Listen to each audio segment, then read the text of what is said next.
Hello everybody and welcome back to the channel. Today we're going to do basically a little mini project, and it's about reading lines in files, and we're going to read lines in multiple files. So this is a bit of an extension to the last video that I did. So we're going to start off, we're going to create a function called change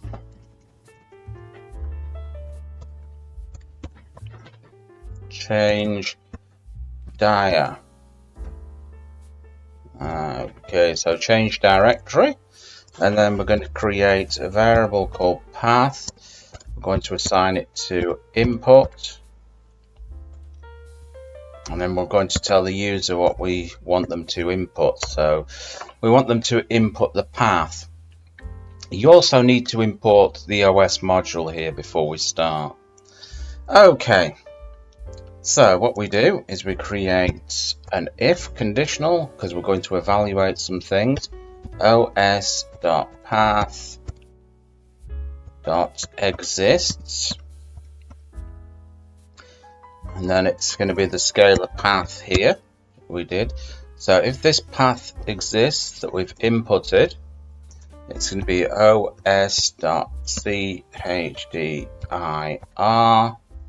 path. So we're going to change into this path if it exists, and then we're going to print a message to the user telling them that. So we use print, and we're going to use f-string to format the string here.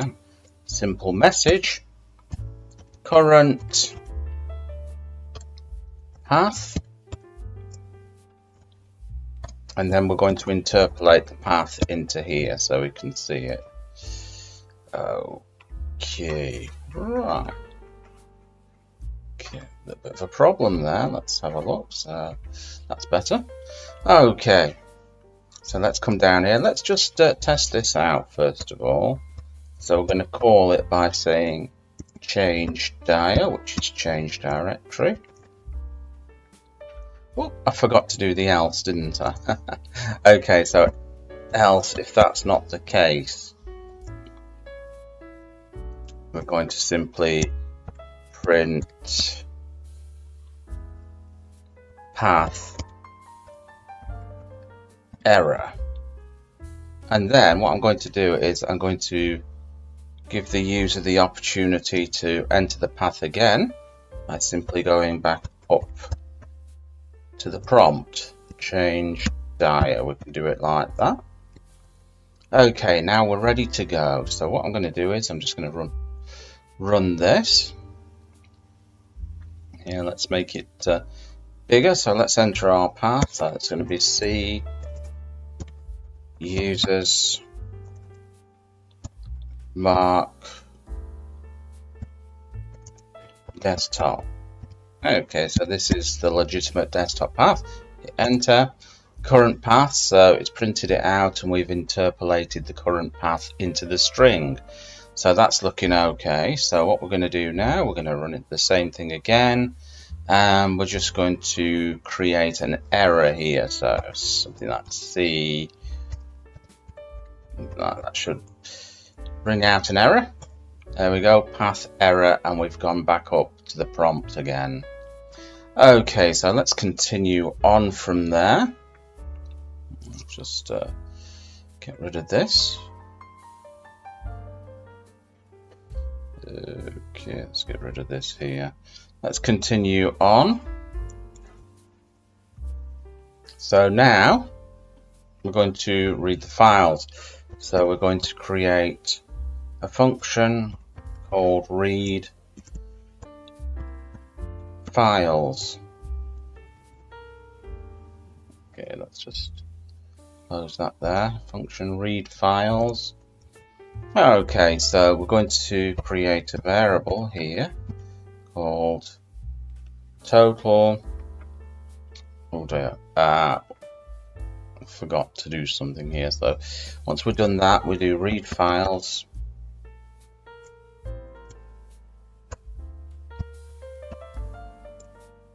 And add the path in there. Okay, so that should jump down to there, and then we simply type the path in here.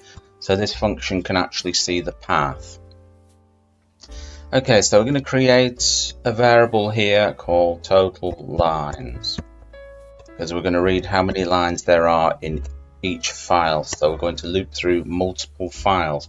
So we set it to 0 there, and then print a message to the user, which is simply going to be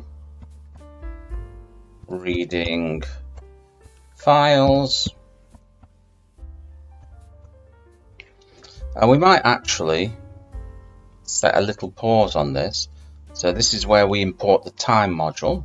So we do that as time.sleep. So this will pause the program, and we'll pass it an argument of 1, which is 1 second.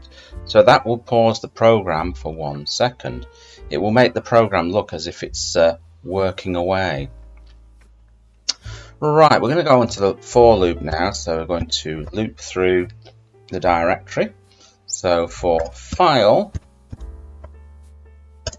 in os.listDir,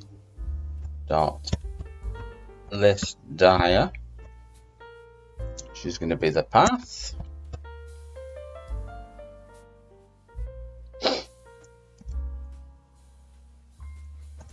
I'm going to create another conditional. So if the file dot ends with, we're going to pass it the argument here of .txt.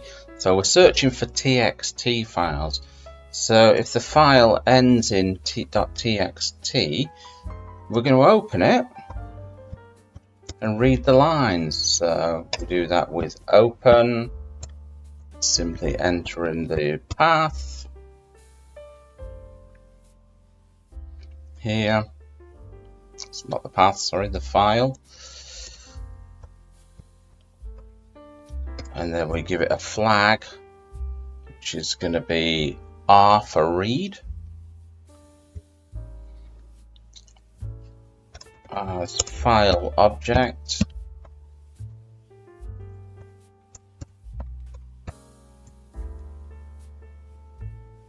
Then we're going to create another variable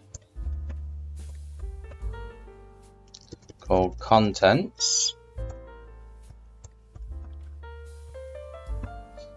I'm going to assign that to file object.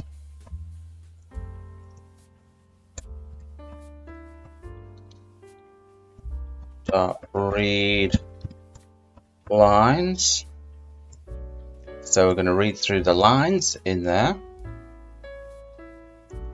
and we're going to add them into this variable here. So we do that by total lines is equal to total lines plus 1.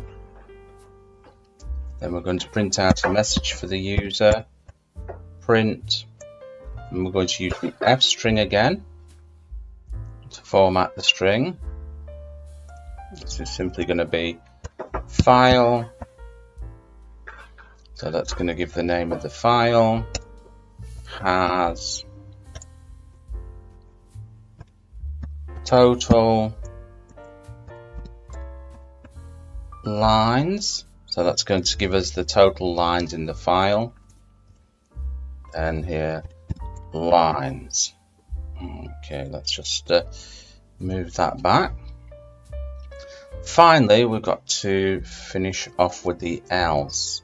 So if we don't find any TXT files, we've got to print a message to the user, and that's simply going to be no files found. Okay, so there we go. So what we're going to do is we're just going to save it, and I'm going to go into this folder here, which is called C. So I've got some files in there. I've got 3 files. Okay, so I'm just going to run this.